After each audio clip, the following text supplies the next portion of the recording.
땅에 오직 주밖에 없네. 그 무엇도 나를 채울 수 없네. 주님의 평안 내 안에 있네. 그 누구도 빼앗을 수 없네. 한 번 더 해보겠습니다. 이 땅에 오직 이 땅에 오직 주밖에 없네. 그 무엇도 나를 채울 수 없네. 주님의 평안 내 안에 있네. 그 누구도 빼앗을 수 없네. 세상은 변해가고 세상은 변해가고 소망은 힘을 잃어도 변함없이 붙드시는 구원의 손길. 폭풍이 몰려와도 두려움 물러가네. 우릴 위해 싸우시는 그 손을 의지해. 이 땅에 오직 이 땅에 오직 주밖에 없네. 그 무엇도 나를 채울 수 없네. 주님의 평안 내 안에 있네. 그 누구도 빼앗을 수 없네. 이 세상 어디에서 이 세상 어디에서 평안을 찾을 수 있나. 목숨까지 내어주신 그 깊은 사랑을 우리가 바래왔고 꿈꾸어왔던 미래가 그 한없는 사랑 안에서 열리고 있네. 이 땅에 오직 이 땅에 오직 주밖에 없네. 그 무엇도 나를 채울 수 없네. 주님의 평안 내 안에 있네. 그 누구도 빼앗을 수 없네. 왕이신 하나님 높임을 받으소서. 찬양하리라. 영원히 높임을 받으실 그의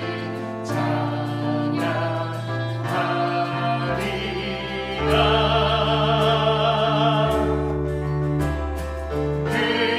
그리스도 진리로 다스리고 거룩하신 그 이름 높이니.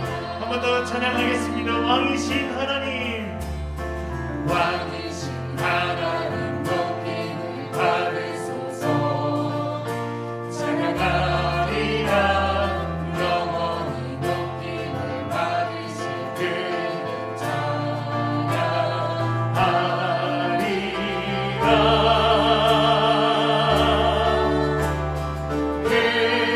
그리스도 진리로 다스리네. 기뻐하라. 온 땅이여 찬양하라.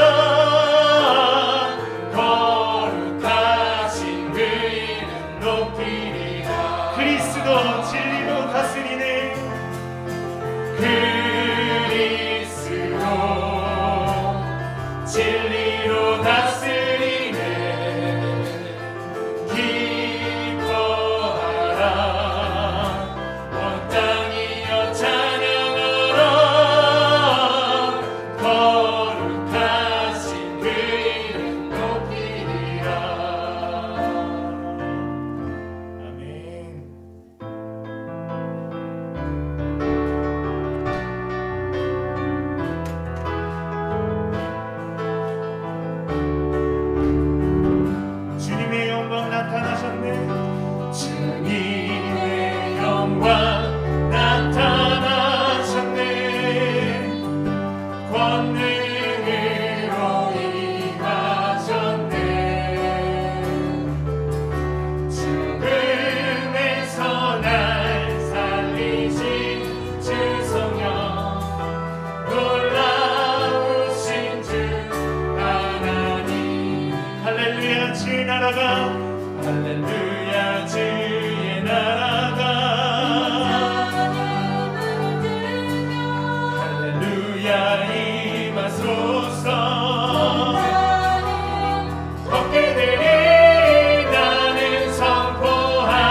영광 돌리네 주 여호와 하나님 주 여호와 하나님 귀하신 평강의 왕 전능의 주 영광 돌리네 주께 영광 주께 영광 주께 영광 전능하신 주께 영광 한 번 더 찬양하겠습니다. 왕의 왕 주의 주 왕의 왕 주의 주 하늘과 땅과 모든 것 지신 주 영광 돌리네 주 여호와 하나님 주 여호와 하나님 귀하신 평강의 왕 전능의 주 영광 돌리네 주께 영광 주께 영광 주께 영광 전능하신 주께 영광 주의 음성을 내가 들으니 주의 음성을 내가 들으니 사랑하는 나리세 믿는 마음으로 주께 가오니 나를 영접하소서 내가 매일 십자가 앞에 더 가까이 가오니 구세주의 흘린 몸의 피로써 나를 정케하소서 주여 넓으신 은혜 베푸사 나를 받아주시고 나의 품은 뜻 주의 뜻같이 되게 하여 주소서 내가 매일 십자가 앞에 더 가까이 가오니 구세주의 흘린 몸의 피로써 나를 정케하소서 주의 보좌로 나갈 때에 어찌하니 기쁠까 주의 얼굴을 항상 배우니 더 친근합니다 내가 매일 십자가 앞에 더 가까이 가오니 구세주의 흘린 몸의 피로써 나를 정케하소서 우리 구주의 넓은 사랑을 측량할 자 없으며 주가 주시는 참된 기쁨과 헤아릴 수 없도다 내가 매일 십자가 앞에 더 가까이 가오니 구세주의 흘린 몸의 피로써 나를 정케하소서 내가 매일 십자가 앞에 더 가까이 가오니 구세주의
시절 괴로운 시절 지나가고 땅 위에 영화 생활 때 주 믿지 않던 영혼들 큰 소리 외쳐으로 주 믿는 성도들에게 큰 사랑 베푸사 우리의 죄 사했으니 그대 잊을까 하나님 대신 사랑을 증명하고 다며 영원히 변치 않는 사랑 성도여 찬양 하늘을 두루마리 삼고 하늘을 두루마리 삼고 바다를 몸을 삼아도 한없는 하나님의 사랑 다 기록할 수 없겠네 하나님의 크신 사랑 그 어찌 닿았을까 저 하늘로 빗사로 채우지 못하니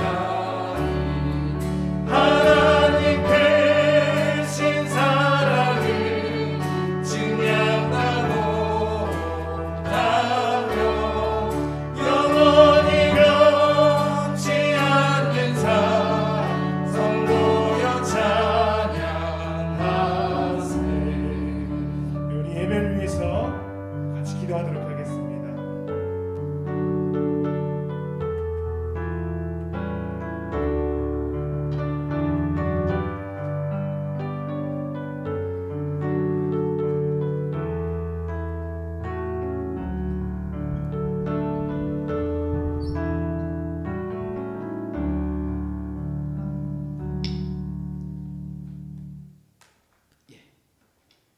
우리 자리를 오늘은 아주 자동적으로 가운데로 다 두 자리로 모였군요. 감사합니다. 제가 한번 기도드리겠습니다. 하나님 아버지 감사합니다. 또 이렇게 주일 걸어간 날 저녁 시간을 저희들 맞게 하옵시고 특별히 하루를 구별해서 우리 하나님 앞에서 저희들이 살아싸웠고 또 예배도 드리게 해주신 것 감사합니다. 저녁에 하나님 앞에 찬양하며 또 영광 올리는 그런 귀한 시간 저희들 가지게 하옵시고 특별히 우리가 에스겔서의 말씀을 통해서 하나님의 말씀을 잘 또 깨닫고 배우며 우리 삶에 적용할 수 있도록 하옵시고 하나님 또 우리 자신들이 주 앞에 아름다운 그런 신앙생활을 잘 이 가을에 충실하게 해나갈 수 있도록 도와주시고 또 여러 가지 전염병으로 인한 어려움을 저희들이 많이 지금 당하는 중에 하나님 약해진 부분들을 온전히 회복할 수 있도록 10월달, 11월달에 또 잘 이렇게 사용될 수 있도록 도와주시길 원합니다. 감사를 드리오며 예수님의 이름으로 기도 올려옵나이다. 아멘. 우리 하나님 말씀 보도록 하겠습니다. 에스겔서 22장 말씀을 보겠습니다. 에스겔서 22장 말씀 2절, 4절, 그 다음에 6절부터 12절 말씀입니다. 저는 쉬운 성경으로 읽을 테니까 여러분들은 우리 개역개정 성경을 잘 보시길 바랍니다. 에스겔서 22장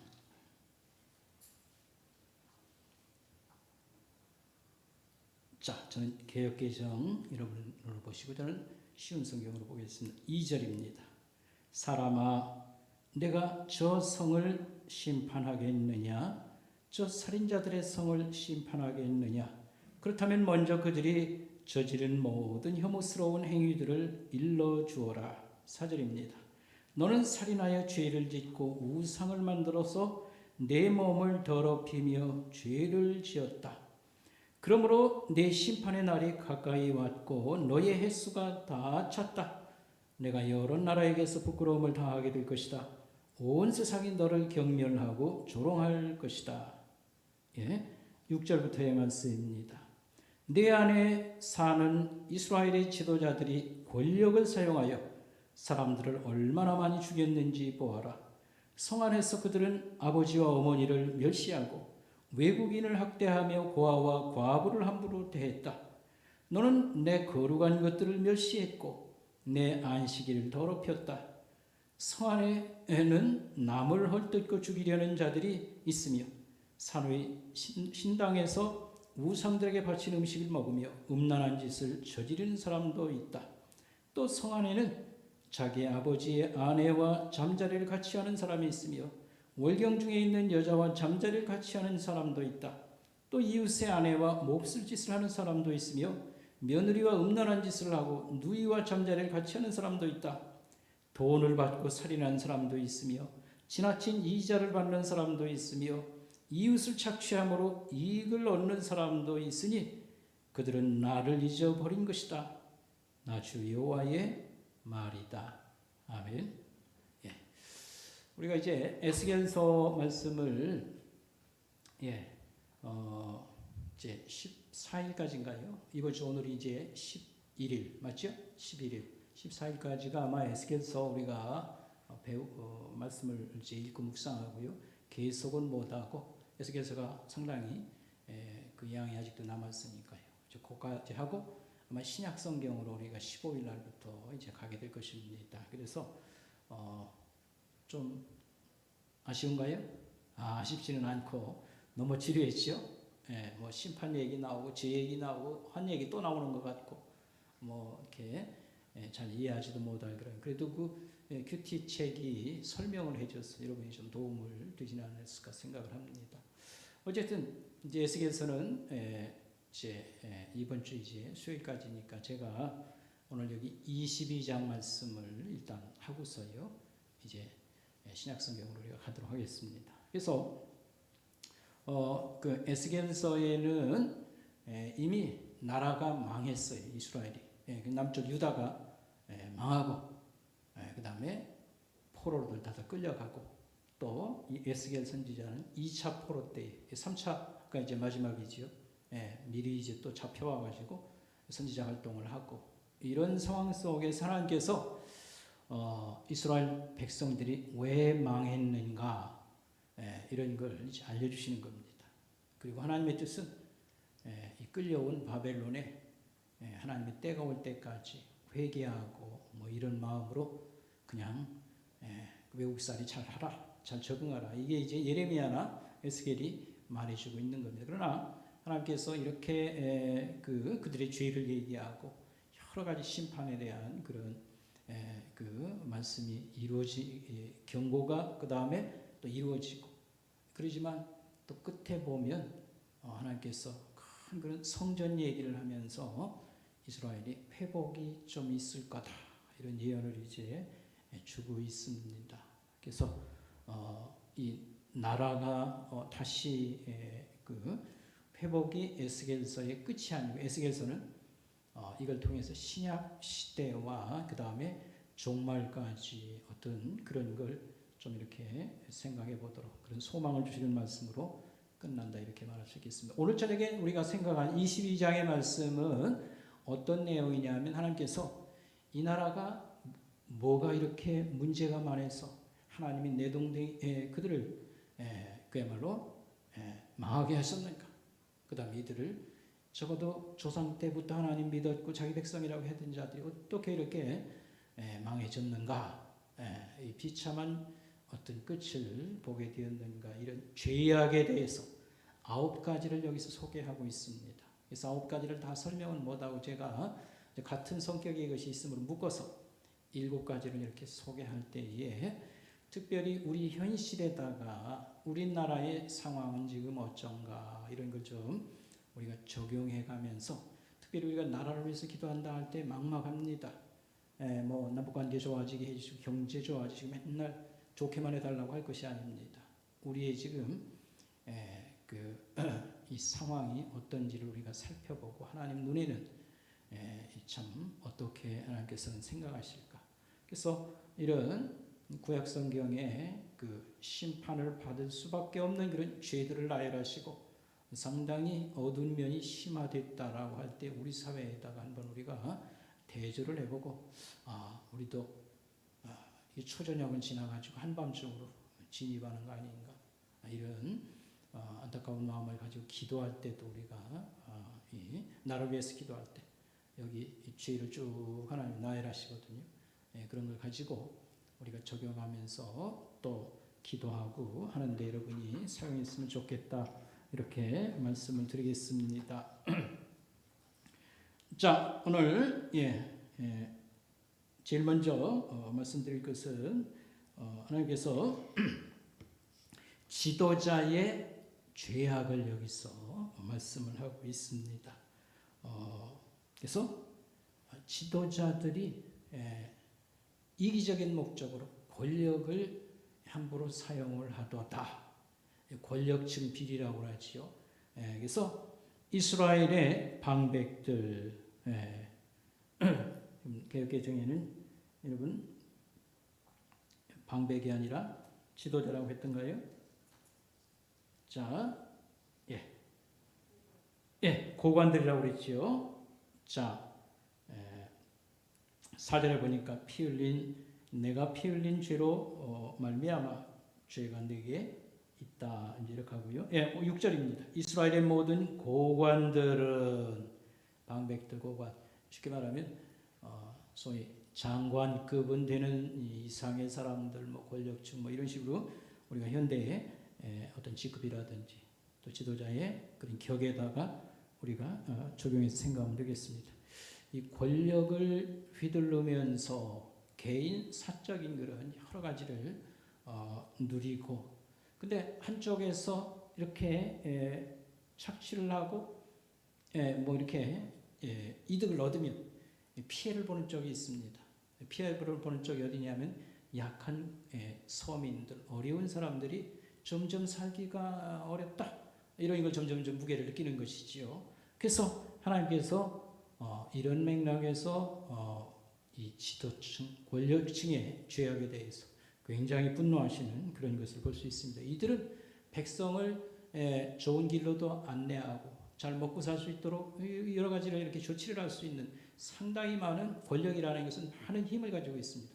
군대도 움직일 수 있고 나라 엄청난 돈도 뭐 이렇게 움직일 수 있고 백성들 국민들에게도 어떤 협력을 하도록 그런 많은 그 권력을 주었는데 이걸 자기 사적인 목적으로 돈과 여러 가지 이득을 위해서 사용을 하는 권력의 오남용 이런 문제를 여기서 지적을 하고 있습니다.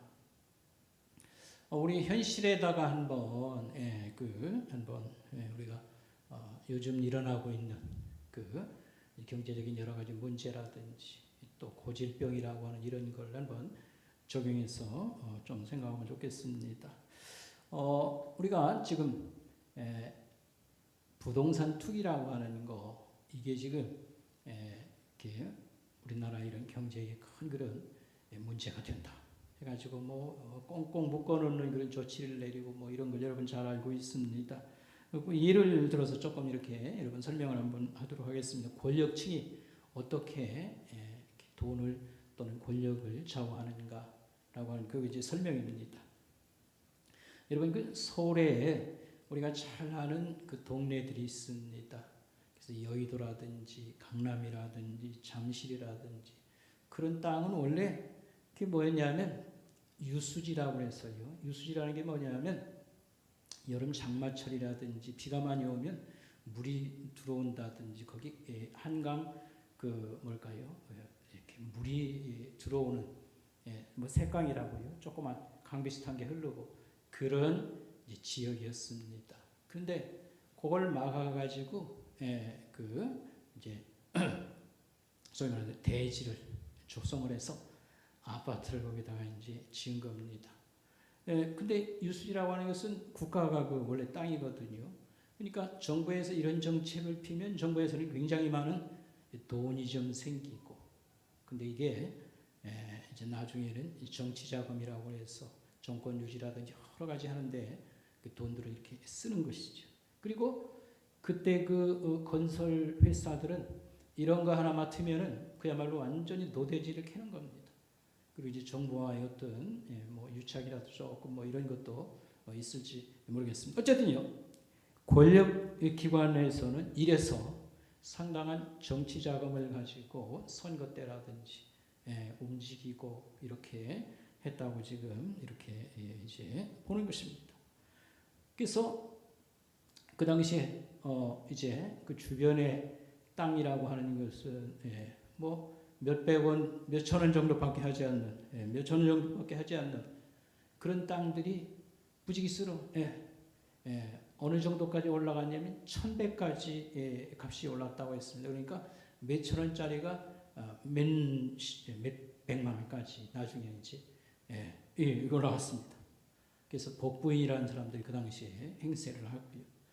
그러다가 보니까 국민들이 서서히 돈 버는 구멍이 이런 거구나, 그런 어떤 역사적인 과정을 지금까지 거쳐온 겁니다. 그래서 뭐 어느 지역을 개발한다든지 또는 뭐 지방의 어떤 그 분권화를 통해서 지역 개발을 한다든지 여러 뭐 할 때마다 이게 상당한 역사를 통해서 이 국민들 속에 어떤 의식으로 이게 남아 있는 겁니다. 이런 게 펼쳐지면 상당히 평생 모아도 모을 수 없는 돈을 쉽게 버는 방법이다. 이 교육이 지금까지 이어져 내려온 겁니다. 그래서 지금 하여튼 뭐 땅 문제가 나오면 뭐 요즘에 와서 영혼까지 끌어모아가지고 다 여기 한다고 하는 이유가 이런 어떤 과정을 통해서요 교육이 된 겁니다. 이걸 포기하지 않는 이런 것이 되는 것입니다. 이제 그건 이제 지나간 거고요. 최근에도 하도 이러니까 이제 공직자들은 아파트를 뭐 한 채씩만 갖자든지 뭐 정부에서 이제 그런 대책을 공직자들이 본을 보여야 된다 그렇게 하는데 그래 가지고 이제 뭐 하기 싫어 가지고 뭐 사표 내고 한 사람도 있고 뭐 여러 가지 있지 않습니까? 그런데 최근에 또 어떤 일이 있었냐면요.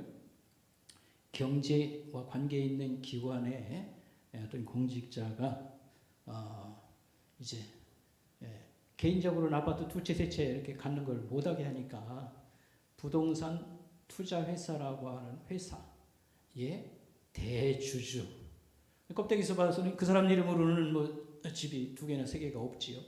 근데 부동산 투자 회사라는 걸 만들어서 거기서 대주주를 갖고 있다. 그래서 지금 무슨 얘기를 하려고 그러냐면 아무리 단속을 하고 뭐 어쩌고 해도 항상 머리들이 좋아가지고 빠져나가고요.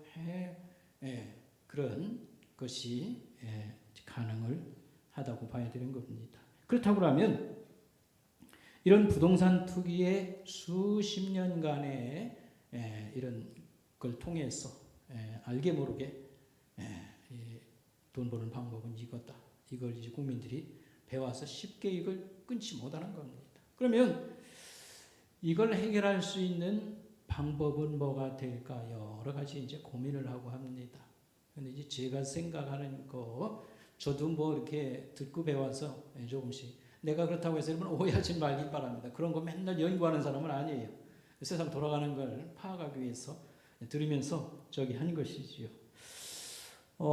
근데 여러분 다른 나라도 역시 사람은 똑같아요. 이기적인 돈 벌고자 하는 그런 마음은 미국 사람도 똑같고요. 뭐 유럽인이 다른 나라에는 없는 거 아니면 다른 나라는 다 있어요. 그러니까 이제 어쨌든 무슨 방법을 지금 논하려는 게 아니라 그래도 이런 걸 조금이라도 개선할 수 있는 뭐 길이 없겠는가. 뭐 관계자들은 얼마나 많이 또 연구를 많이 하고 하겠습니다. 그러나 너무 다양한 요인들이 있기 때문에 정책이라는 걸 만들어낸다는 게 쉽지 않은 겁니다. 그러나 어느 정도 뭐 이렇게라고 하는 것은 알고는 있다 이 말입니다. 그 중에 하나가 뭐냐 하면 일단 적절한 이익을 얻고자 하는 그런 마음들, 이것은 어느 정도 문을 열어주는 것이 좋겠다. 그러니까 쉽게 말하면 자기가 집을 이렇게 넓은 집으로 가서 내지는 비싼 집으로 가가지고 그걸 좀 몇 년 살다가 또 팔아가지고 또 해서 뭐 넓혀가고 이렇게 자연스럽게 그런 활동, 경제 활동에 대해서는 주식이 됐든지 뭐 아파트가 됐든지 문을 열어주는 게 합당하고 그 대신 번 돈에 대해서 적절한 그런 세금을 내도록 하는 거. 그 다음에 일변도로 묶어놓고 그 다음에 소금 말한 대로 세금으로만 때려잡으려고 하면 이게 좀 더 지능적으로 발전하고 더 사람들은 머리를 쓰는 겁니다. 우리나라가 좀 너무 경제적으로 이런다면 해외로 빠진다든지 여러 가지. 그러니까 그건 지혜로운 게 아닌 것입니다. 그래서 국민들이 세금을 자발적으로 좀 낼 수 있도록. 아니 세금을 어떻게 자발적으로 냅니까? 세금을 열심히 낸 사람은 나중에 연금으로 돌려를 받는다든지. 미국이나 선진국은 되게 그렇습니다. 그래서 세금을 안 내려고 하지 않아요. 열심히 버는 대로 냅니다. 그러면 낸 게 맞춰서 나이가 들면 연금이 나오니까 뭐 그거나 마찬가지인데 왜 안 내려고 할 필요 없지. 그래서 우리도 주식이 됐든지 뭐 부동산이 됐든지 정상적으로 돈을 좀 이렇게 하고자 하는 사람들은 문을 열어줘서 세금을 자발적으로 내게 하고, 다만 투기라고 하는 거 있지요. 집을 뭐 10채도 사고 뭐 15채도 사고요. 이런 사람들은 엄하게 이걸 규제를 하지만 그냥 일반적으로 우리가 자연스럽게 이렇게 하는 것에 대해서는 문을 좀 열어주는 게 좋겠다. 뭐 전부 한국 사람들 모르겠어요. 그러나 어떤 선에서 뭘 어떻게 해야 되는 건지 이걸 너무 많은 것들이 걸려 있으니까 이걸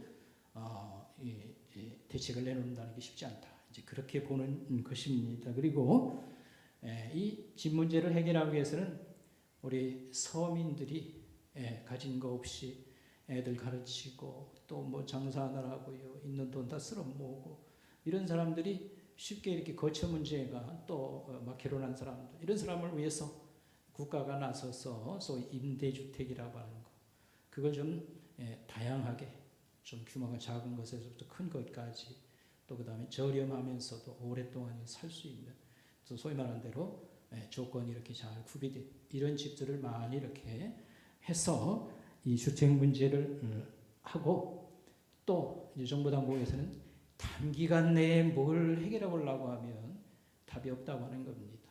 그래서 2년 후에 다른 정권이 또 들어설 수도 있고 이렇게 되지만 어떤 정권이 바뀌더라도 지속적으로 이런 문제가 해결될 수 있는 그런 과제를 가지고 뭐 몇 단계를 거치든지 어쨌든지 좀 더 시간을 끌면서 바람직한 방향으로 가게 하는 거 이게 진정한 답이다라고 얘기 드린 것입니다. 그러니까 하도 권력 가진 사람은 자기 권력을 통해서 소위 말하는 대로 정보가 있고 어디에 개발을 하니까 미리 어디를 사면 되겠다 다 이 머리 쓰는 거거든요. 자기가 못하면 일가 친척을 동원하고 다 하고 그러니까 이 권력형 비리라고 하는 것은 참으로 이 감시하는 것도 어렵고 규제하는 것도 쉽지 않은 거. 그래서 하여튼 이런 걸 하나 여러분에게 말씀드리고요. 제가 장관으로 갈까요? 이 선거할 때마다 우리가 여러분 좀 청렴한 소위 말하는 깨끗하고 유능한 사람을 지도자로 뽑으면 좋겠다 해가지고 누구가 될까 해서 맨날 여러분들이 신경을 쓰고 뭐 이력도 찾아보고 뭐 어쩌고 그럽니다만 성경에 의하면 아주 청렴하고도 유능한 사람이 있을까요? 없을까요? 있기야 있는데 거의 없다고 봐도 좋겠습니다. 사람은 다 뭐예요? 죄가 있어서 멀쩡하니 잘 살아왔다가도요 이런 능력 있는 또는 여러 가지 국가의 어떤 권력 자리에 가면요 생각이 달라지기도 하고 이런 것입니다. 그러니까 근본적으로 이걸 성경의 어떤 가치관을 가지고 답을 구한다고 하면 우리가 국회의원들을 잘 뽑아가지고 제도나 또는 법을 잘 정비하고 발전시키는 게 좋겠다. 그러니까 선거할 때 그냥 뭐 얼굴 보고 뭐 인기 봐가지고 국회의원들 뽑지 말고 하여튼 이 법이나 제도를 잘 정비할 수 있는 만들 수 있는 이런 사람들 자꾸 뽑는 게 중요하고 우리 이제 교회에서나 우리 잘 아는 우리 크리스천 속에서도 좀 양심적이면서도 또 잘 할 수 있는 사람들을 키워서 내보내는 게 나라 발전에 큰 도움이다. 이렇게 말하고 국민들이 감시를 이렇게 철저히 하는 게 중요합니다. 시민단체라거나 이런 것도 구성할 수 해서 하지만 또 우리 국민들이 이런 눈을 좀 가지고 국가에 사는 것이라든지 여러 정책이라든지 이런 걸 잘 알아서 판단하고 그 다음에 또 잘못하면 다른 정권을 이렇게 들여보낸다든지 이런 걸 하는 게 중요하고 여기서 우리 교회 다시 말하면 신자들은 이런 좀 전문성 있는 눈을 좀 가지고 우리가 살필 것은 이 나라 정부가 뭘 잘한다 잘못한다 뭐 이것만 가지고 노래해서는 안 됩니다. 그래서 나는 보수파에다 뭐 진보파에 속한다 그게 중요한 게 아니고 하나님의 눈으로 우리가 관찰할 것은 죄악이 자꾸 경제를 통해서나 정치를 통해서나 이게 좀 줄어들고 사회가 맑아지는 거 아니면 가면 갈수록 이 문제가 심각되는 이런 걸 판단하는 그런 어떤 눈을 가져야 되고 살피는 게 필요합니다. 신문도 보고 뉴스도 보고 그렇게 해서 이걸 갖다 뭐라고 하냐면 선지자적인 그런 역할을 우리가 한다. 교회가 선지자적인 역할을 한다라고 하는 그런 의미로 이렇게 말씀할 수 있겠습니다.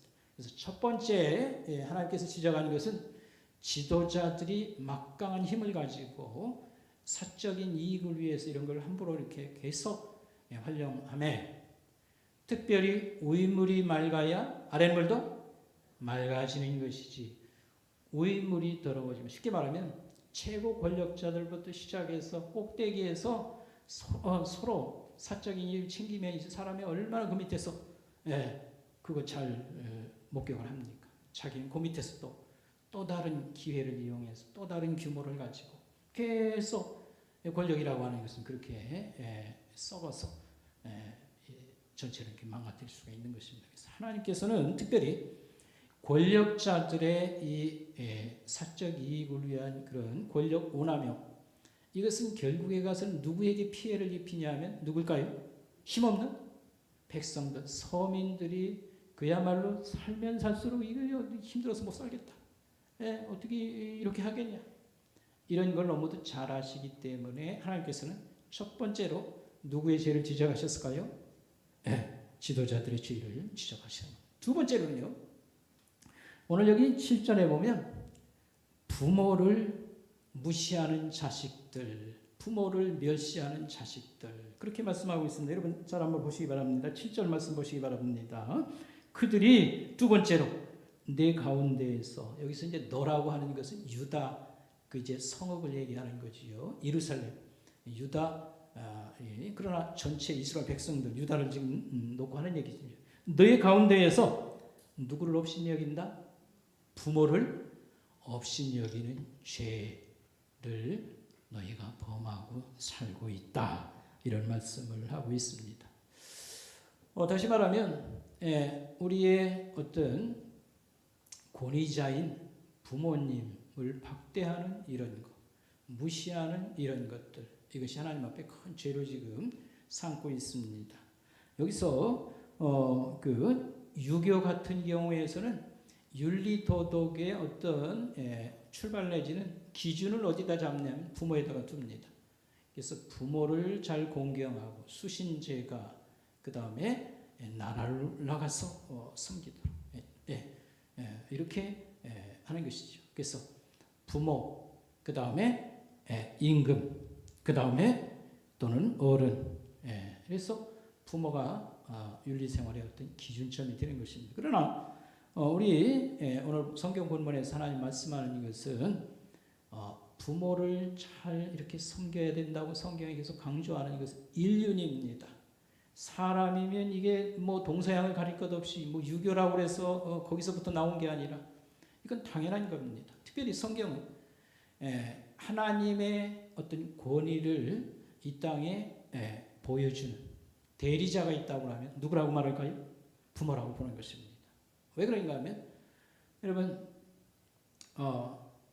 하나님의 은혜가 또 우리가 부모님에게서 은혜를 우리가 있지 않습니까? 은혜라고 하는 것은 값없는 그런 희생과 사랑을 얘기하는 겁니다. 하나님이 우리를 사랑하시며 엄청난 희생을 우리에게 치르셨습니다. 자기 아들을 죽기까지 해서 우리 살렸거든요. 마찬가지로 부모는 자식 하면 어떡합니까? 예, 물부르라니 가리고 다 주려고 하는 게 부모 아닙니까? 오늘 아침에도 말씀을 생각했습니다만 자식은 신비이다. 이거 수수께끼예요. 뭐라고 표현을 못하겠어요. 그냥 자기 죽어가면서도 있지 않습니까? 자식은 못된 짓을 해도 덮어주려고 하는 이런 거. 그래서 성경은 이 부모를 하나님의 대리자로 이렇게 생각을 하고 우리 가르쳐 줍니다. 그래서 신학자들 중에는 10계명 중에 여러분 우리가 잘 아는 대로 10계명은 10가지입니다. 그래서 하나님에 대한 건 몇 계명이요? 1부터 4. 그 다음에 사람에 대한 건 5부터 10. 근데 신학자들 중엔 이렇게 주장하는 사람이 있어요. 부모 5계명을 하나님 계명에다 갖다 놔야 된다. 원래 돌판이 2개였지 않습니까? 그래서 한쪽에는 아마 4계명, 한쪽에는 5계명부터 10계명이 있을 것이다. 그런데 5계명은 하나님 계명에다 갖다 놔야 된다. 5개. 그렇게까지도 주장을 하는 이유가 바로 여기 있다. 이렇게 말할 수 있겠습니다. 여러분 세월이 가면서 인간 세상이 여러 가지 죄가 팽창하고 사람이 비인간화되며 우리가 느끼는 것은 정말 많이 사랑하고 희생하는 부모에 대해서 우리가 감사하지 않고 또 효도하지 않아도 되는 것 마냥 요즘 세상에 옛날식으로 어떻게 그렇게 안 해도 된다 이런 식으로 하는 것은 그것은 인륜에도 어긋나고 하나님의 뜻에도 어긋나는 것이다. 그래서 하나님이 이스라엘이 망한 죄악을 지적할 때 2번째로 말씀한 게 뭐냐면 가정에서 부모를 이렇게 무시하거나 또 괄시하거나 학대까지 여기 포함이 되겠지요. 이런 일이 비일비재하다. 그래서 우리 사회도 이런 것들이 늘어나서는 안 되겠고 우리가 과거 유교 전통만 이렇게 꼬집어낼 게 아니라 이것은 하나님의 뜻이다. 인륜이 또다. 사람이면 은혜를 알고 은혜를 갚을 수 있는 그래서 그렇지 않더라도 우린 공경해야 된다. 이렇게 말씀을 드릴 수 있겠습니다. 그 다음에 3번째로 이제 시작하는 것이 사회적 어려운 사람, 이 약자에 대해서 학대하는 이 문제를 말씀하고 있습니다. 여러분 또 7절 보겠습니다. 자, 내 가운데에서 나그네를 학대하였으며 나그네가 누구죠? 요즘으로 말하면 여행자, 외국인이나 외국을 여행하는 사람들, 여행자. 나그네를 학대하고 내 가운데 고아와 과부를 해하였나니 그랬습니다. 물론 고아라고 할 때에는 부모를 잃고 혼자 큰 사람도 얘기하겠습니다만 여기서는 아버지 없이 자란 아들도 여기 들어가고요. 그래서 여러 가지 제대로 이렇게 양육받는 데 어려움을 당한 이런 자식들이 들어갈 수 있겠고요. 특별히 이 고대 시대에 그러니까 과거에는 이제 구약 성서 시대에는 여성들이 별 직업을 얻지를 못하는 겁니다. 그래서 사는 방법이 재혼을 한다든지 사회에 일자리가 없으니까요. 어디가 돈 벌을 데가 없으니까요. 그래서 참 먹고 살 길이 망망한 거. 그래가지고 초대교회에서는 교회가 과부된 사람 명단을 적어가지고 그들을 계속 구제하고 돕고 이것은 이제 종교개혁 때 이 제네바의 칼빈 그쪽에 이제 피난민이 또 많이 들어오고 했습니다만 이 교회가 굉장히 열렬하게 구제를 하면서 도와주었던 것을 우리가 볼 수 있겠습니다. 그래서 이 하나님 보실 때 제일 약한 사람들, 삶의 고통을 당하는 사람들이 우대를 받냐, 이들이 학대를 당하고 점점 괴로움을 가지고 사느냐 할 때에 긍휼과 자비가 풍성하신 하나님께서는 이걸 이 나라가 참 하나님의 심판의 대상이 될 것인지 이런 걸 판단하는 기준점이 또 됐다고 하는 걸 말씀을 드리겠습니다. 여러분, 우리나라는 지금 선진국이라고 봐야 될까요? 중진국이라고 봐야 될까요? 후진국이라고 봐야 될까요? 어떻게 생각합니까? 선진국. 그때 아무나 다 되고 선진국이라고 부르는 거 아닙니다. 여러분, 소위 말한 대로 경제 규모가 뭐 얼마네, 국민 소득이 좀 늘었네, 이거 가지고 선진국이라고 하는 게 아닙니다. 여러분, 신사는 아무에다 신사하는 게 아니에요. 양복 잘 빼입고 미끄럼하다고 해서 신사라고 안 부르는 겁니다. 예. 선진국이라고 하는 것은 그 내용이 있어야 됩니다. 오늘 여기 일반적 기준도 있지만 성경에서 말하는 소위 그 바른 사회, 또 앞서가는 사회, 선진국 소리를 들으려고 하면 그 대표적인 그 잣대가 뭐냐면 이 소외자, 소외된 사람들, 이 약자를 잘 보살펴주는 이런 아름다움이 있는 세상이어야 된다라고 말할 수 있습니다. 여러분, 그 대표적인 이제 선진국이라면 미국을 들 수 있는데요. 제가 그저 듣고 아는 바에 의하면 미국에서 제일 우대받는 사람들 하면 어린이, 또 노인들, 또 그 다음에 여성들, 그 다음에 장애인들, 굉장히 열렬하게 우대를 받습니다. 저희 어머니가 이제 90살에 가까운데요. 이번에 그 코로나 사태가 나와가지고요. 뭐 밖에도 일체 못 나오도록 이렇게 하고요. 뭐 교회도 못 나가시고 집에서 다른 권사님하고 둘이 앉아서 예배드리고 맨날 그런다고 얘기하더라고요. 근데 또 이제 감사한 것은 무엇이냐면 시에서 이 할머니들을 위해서 있지 않습니까? 계속 점심을 배달을 해주는 겁니다. 그러니까 도시락을 만들어 가지고 샌드위치니 뭐니 여러 가지를 잘 해서 계속 이제 코로나 이렇게 해가지고요. 뭐 경찰서도 방문하기가 어렵고 다 꽁꽁 묶여 있는 이런 가운데서도 이 할머니들 위해서는요 점심을 이렇게 계속 이렇게 날라주고 뭐 이렇게 한다고 얘기를 들었습니다. 그래서 여러 가지 어려움 속에서도 이 약자들을 잘 보살피고 하여튼 칭찬할 면들이 상당히 많이 있는 거예요. 그래서 선진국이라고 하는 것은 이런 면에서 이런 게 다 구비가 돼야 선진국인 것이지 뭐 경제적으로 뭐 수출이 잘 돼서 뭐 돈을 잘 뭐 벌어들이고 어쩌고 이래가지고 선진국이 아니다라고 하는 것을 생각을 한번 해보면은 좋겠습니다. 그리고 우리가 이 교회가 이제 붕이 됐다고 그러죠. 교회들이 숫자가 늘고 신자가 많이 늘어서 그때 우리 신자들은요 참 하나님 나라가 커지고 이것은 하나님이 우리에게 복을 주신 것이다 이렇게 생각을 합니다. 근데 한편으로는 뭐 틀렸다고 말할 수는 없겠죠. 교회가 뭐 힘이 없고 쪼그라들고 그래서 돼갔어요. 왕성하고 교회에 믿는 사람들을 많이 전도하고 들어오고 이렇게 하는 것이 하나님이 또 은혜를 주신 한 면임이 틀림이 없습니다. 그러나 내적으로 하나님 말씀이 얼마나 잘 지켜지고 이 말씀을 따라 사느냐, 하나님이 기뻐하는 교회냐, 이게 내용상으로 하나님이 인정하는 그런 교회의 모습이 되겠습니다. 진짜 복받은 교회가 되겠습니다. 그래서 힘 있는 교회, 복받은 교회는 어쨌든 뭐 인원을 따지기 이전에 하나님 말씀을 잘 배우고 이 말씀을 잘 실천해서 그 중에 하나님께서는 사랑과 이웃을 돌보고 뭐 이런 우리 들은 바 말씀을 사회적으로나 가정적으로나 잘 실천하도록 강조를 하고 있습니다. 그래서 이렇게 어려운 가운데서 빈곤과 질병에 시달리는 사람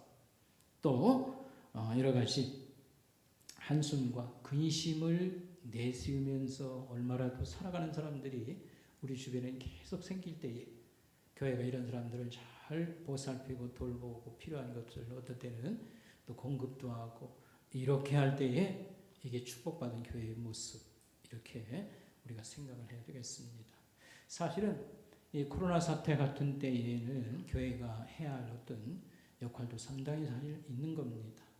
예배 자체를 못 드리게 하니까 여러 가지 어려움을 겪고, 우리도 뭐 작은 규모의 교회이기 때문에 뭐 많이 무슨 일을 봉사를 하겠다 나서기가 힘든 것이 사실입니다. 그러나 이제 과거에는 우리가 이제 북한 고아원도 많이 우리가 상당 기간 동안 우리가 도왔었고, 중국의 예배당도 우리가 마련해주고, 지금도 뭐 우리가 태국 교회를 돕는다든지 뭐 이런 일들을 해왔습니다만, 그러나 예배당 건축 후에 우리가 이제 경제적으로 이 부채 때문에 상당한 그런 부담을 우리가 또 이걸 해결하기 위해서 이래서 뭐 돈을 들여서 뭘 이렇게 왕성하게 펼치고 이것은 못한 면도 많이 있습니다. 그러나 여전히 우리의 기도 제목이자 우리가 계속 힘써야 될 것은 무엇이냐면, 하나님이 이 약한 사람들이나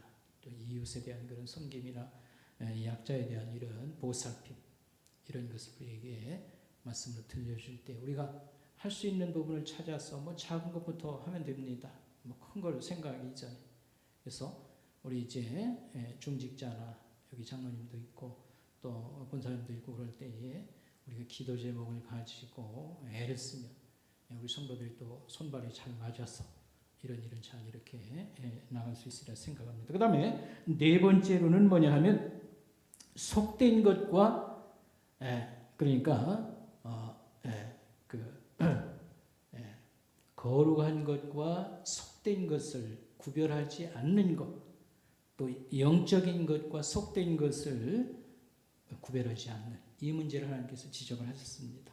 그래서 여기 여러분 8절에 보면, 너는 나의 성물들을 업신여겼으며 나의 안식일을 더럽혔다, 이렇게 말씀했습니다. 그래서 나의 성물들을 업신여겼다고 하는 것은 26절에 볼 것 같으면 하나님의 율법을 함부로 다뤘고 거룩한 그런 성소를 더럽힌 것, 성전에 뭐 우상의 제물을 갖다 설치하기도 하고요, 하나님 말씀 함부로 이렇게 불의하고 불순종하고 이런 걸 얘기하고 있습니다. 그 중에 특별히 안식일 지킴에 대해서 여기 말씀하고 있습니다.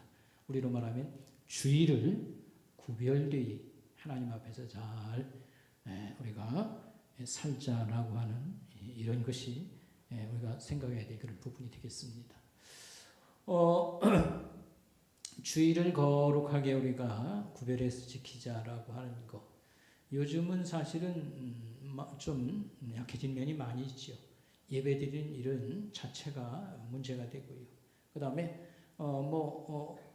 얼마 되지는 않았습니다만 하여튼 주일 성수 이 신앙이 이렇게 지금 강조되지 못하는 이런 면들이 있지 않을까 이렇게 생각을 합니다. 근데 우리 성도들은 이 주일 신앙, 이 철저해야 된다고 하는 걸 잊어서는 안 되겠습니다. 유대인들이 그 나라 없이 수백 년을 떠돌아다니면서도요, 그들이 민족적으로나 모든 면에서 그대로 유지할 수 있었던 것은, 그리고 그 자식들 교육을 그대로 잘 시킬 수 있었던 것은 회당 중심의 이 안식일 지키는 것, 이걸 철저히 행했기 때문에 마찬가지입니다. 그래서 우리도 역시 마찬가지가 되겠습니다. 우리가 우리 자식 때에 가서 그 다음에 손재 때에 가서 신앙이 지금보다 더 왕성해지느냐, 아니면 쪼그라들고 어디 주일날 예배드리러 갈 때 찾아보니까 여긴 왜 이렇게 이 교회가 다 없어졌지?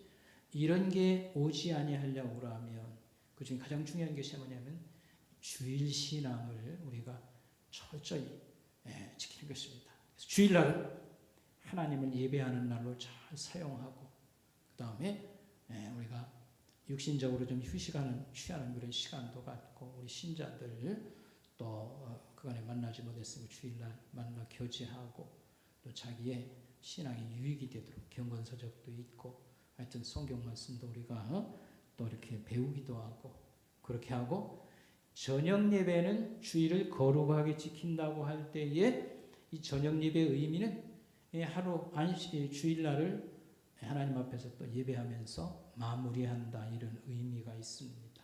그래서 우리가 주일 신앙을 계속 강조하고, 또 목사는 열심히 이것을 가르치고 성도들을 훈련시켜야 된다. 하나님 앞에 이게 이렇게 신앙과 또 불신앙, 또 거룩한 것과 우리가 속된 것 이런 걸 구별하는데 굉장히 중요하다라고 하는 것을 말씀드리고, 우리 성도들 중에도 주일날 애들 공부를 시켜야 되나 마나, 뭐 지금은 그 고민도 않는 것 같아요. 그냥 시키면 시키는 거고.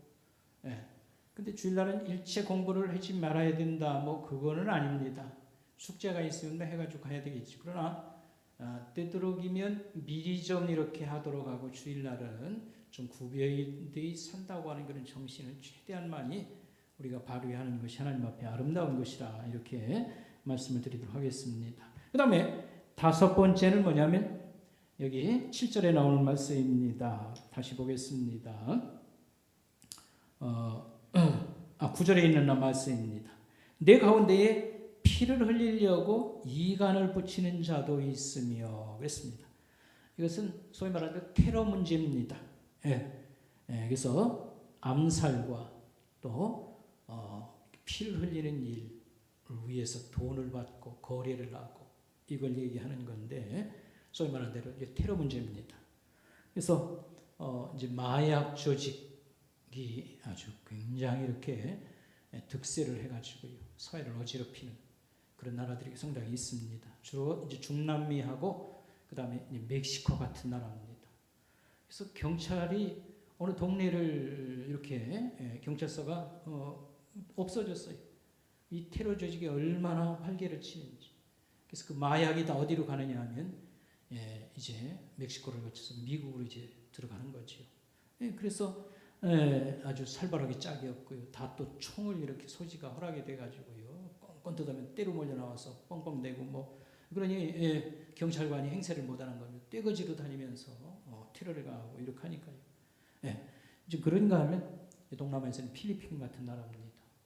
거기서도 총기 소지가 가능하고 그러니까요. 이런 마약 조직. 그 다음에 마피아라는 게 여러분 있지 않습니까? 이게 범죄 조직인데 대개는 사회 권력 취향하고 암암리에 이렇게 뒤봐주고 해가지고서 사회를 어지럽히는 거. 사실 우리나라도 과거에 깡패라고 해가지고 정치 깡패도 있었고요. 자유당 시절 정치하는 사람들이 이런 집단을 움직이고 이정재라든지 이런 유명한 그런 주먹 쓰던 사람들의 얘기를 우리가 알고 있지 않습니까? 그래도 이런 것이 많이 이제 개선이 됐습니다. 군사정권 지나고 이러면서 치안이 안정된 사회가 되었는데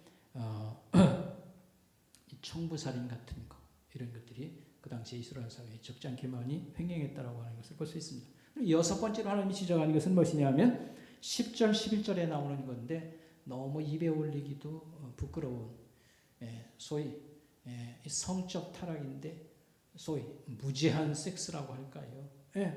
여기 볼 것 같으면 그 구체적인 사례가 나오는데 근친상간을 쫙 예를 들었습니다. 입에 올리기 어려울 정도 근친상간을 쫙 예를 들었습니다. 요즘에 와서는 우리 사회에 동성애라고 하는 거 이게 지금 문제가 됩니다만 이 성적 타락도 여러 가지 종류가 많이 있어요.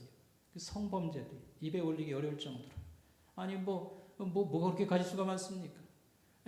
성범죄를 하는데 어린아이를 상대로 성을 사고팔고 즐기는 사고판다기보다 그런 게 있는가 하면 있지 않습니까? 또 짐승과의 어떤 성관계를 추구하는 사람도 있습니다. 하여튼 더럽기 짝이 없습니다.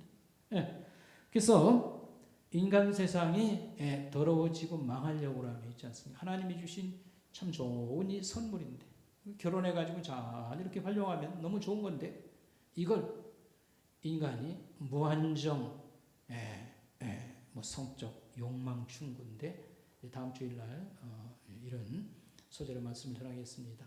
인간은 무한정이라는 게 불가능해요. 인간은 신이 아니에요. 인간에게는 한정되어 있습니다.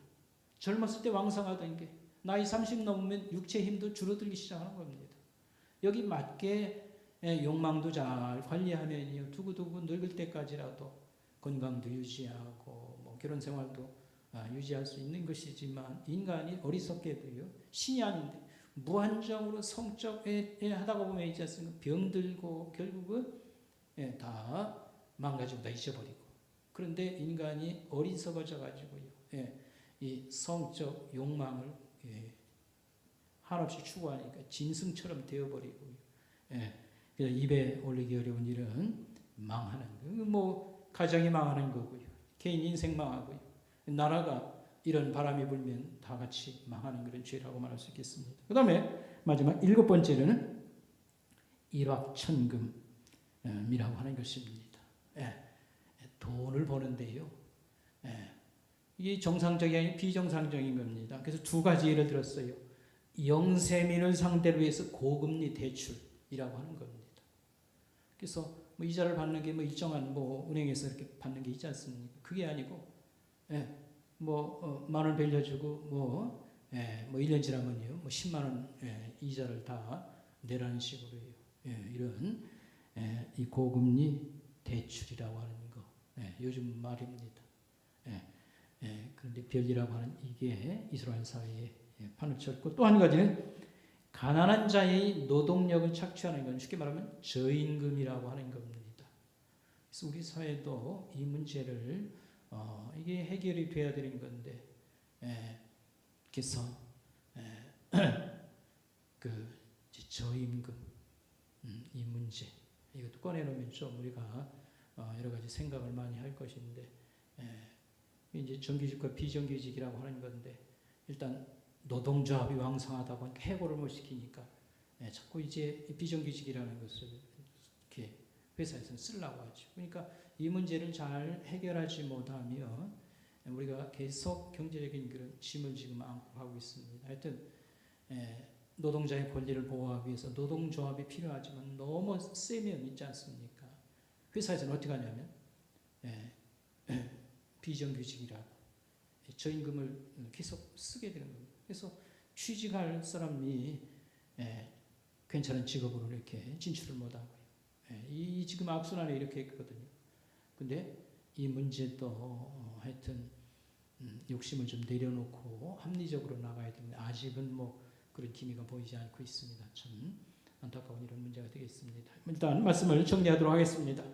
오늘 여기 성경에 보면 하나님께서는 이스라엘의 9가지 죄를 지적을 하시면서 영적 인문, 가정적인, 사회적인 여러 면에서 점점점 병들고 썩으로 문드러져서 이게 하나님 믿는 사람들 백성이라고 볼 수가 없어. 하나님은 그냥 포기하고 버려버리는 겁니다. 그래가지고 전쟁 포로로 끌려가서 노예 생활을 하다시피 그들이 이렇게 되고 앉았는데, 자기들이 왜 이렇게 되었는지 원인이나 좀 알고 그래야 거기 회개가 있는 것이고 희망이 있지 않겠습니까?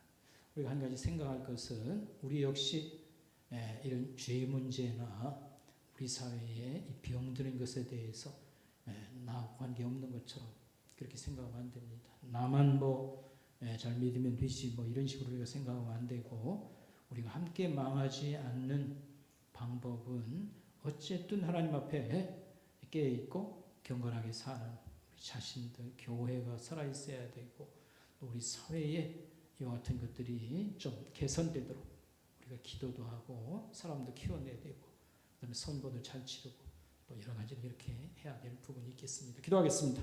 하나님 아버지 감사합니다. 이 밤에도 이스라엘 백성들, 특별히 유다가 멸망한 데는 하나님의 그런 또 심판과 징계의 사건이 있음을 깨닫게 해주시고, 오늘 우리 사회에 여러 갈등과 문제들 우리가 들여다보며 우리는 어떻게 기도하고 또 무엇을 어떻게 또 역할을 해야 되는지 또 고민할 수 있도록 하시면 감사합니다. 오늘 바라옵기는 우리나라가 또 지금까지 이렇게 하나님의 은혜를 입어서 많이 나아졌습니다. 하나님 앞으로도 좀 좋은 방향으로 계속 개선되며, 특별히 우리 그리스도인들이 또 여기 중요한 역할을 잘 할 수 있도록 도와주시고, 또 한국교회를 아름답게 사용하여 주시옵소서. 오늘도 주의 집에서 주의 거룩한 날을 보내고 저희들 돌아갈 때 함께해 주시고, 이전에게도 편안한 밤이 될 수 있도록 하나님 인도하여 주시옵소서. 오늘도 주의 집에 여러 가지로 봉사하고 섬기는 사랑하는 성도들 하나님 위로해 주시고, 필요를 또 채워주시고 건강케 하시고 영혼과 육신을 복되게 해 주시기 원합니다. 감사를 드리오며 예수님의 이름으로 기도드리옵나이다. 아멘.